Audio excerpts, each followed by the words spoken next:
కర్ణాటక, తమిళనాడు, కేరళ రాష్ట్రాలను భారీ వర్షాలు ముంచెత్తాయి. రోడ్లన్నీ జలమయమయ్యాయి.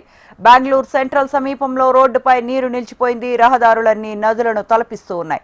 లోతట్టు ప్రాంతాలు జలమయమయ్యాయి. రాకపోకలకు తీవ్ర ఆటంకం ఏర్పడింది. సాధారణ జనజీవనం అస్తవ్యస్తంగా మారింది. కర్ణాటకలో 5గురు, తమిళనాడులో 3 మృతి చెందారు. బెంగళూరులో దాదాపు 40 గంటల వర్షం పడింది. Sai layout, Manyata tech park, silk board junction, Hosur road, BTM layout సహా పలు ప్రాంతాలు నీట మునిగాయి. ఎక్కడికక్కడే ట్రాఫిక్ జామ్ అయింది. వాహనదారులంతా అవస్థలు పడ్డారు. బెంగళూరులో 3, రాయచూర్, కార్వాలో ఒకరు చెప్పున ప్రాణాలు కోల్పోయారు. బాగల్కోట్, బెంగళూరు అర్బన్, రూరల్, బెళగాం, చిక్బళ్లాపూర్, ధార్వాడ్, గదగ్, కోలార్, కొప్పల్ జిల్లాల్లో భారీ వర్షాలు కురిశాయి. బెంగళూరులో 105 మిల్లీమీటర్ల వర్షపాతం రికార్డు అయినట్లు వాతావరణ శాఖ తెలిపింది. బెంగళూరు సిటీకి ఆరెంజ్ అలర్ట్, మిగతా జిల్లాలకు ఎల్లో అలర్ట్ జారీ చేసింది.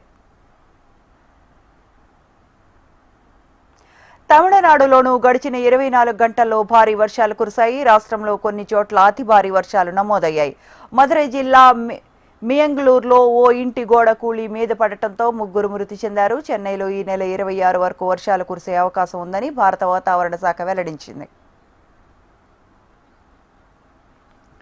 కేరళలోని అనేక జిల్లాల్లో కుండపోత వర్షాలు కురిశాయి. కాసర్గఢ్, పైనాడ్, కోజికోడ్ జిల్లాలలో అతి భారీ వర్షాలు కురిసే అవకాశం ఉందని ఐఎండీ తెలిపింది. ఆయా జిల్లాలకు రెడ్ అలర్ట్ జారీ చేశారు. పాలక్కడ్, మలప్పరం, త్రిశూర్ జిల్లాలకు ఆరెంజ్ అలర్ట్, పనటంతిట్ల, ఎర్నాకుళం, ఇతర జిల్లాలకు 115.6 మిల్లీమీటర్ల వరకు వర్షాలు కురిసే అవకాశం ఉందని ముందస్తుగా ఎల్లో అలర్ట్ జారీ చేశారు. అటవీ ప్రాంతాల్లో కొండ చర్యలు, మట్టి దిబ్బలు విరిగిపడే ప్రమాదం ఉందని అధికారులు ప్రజలను అప్రమత్తం చేశారు.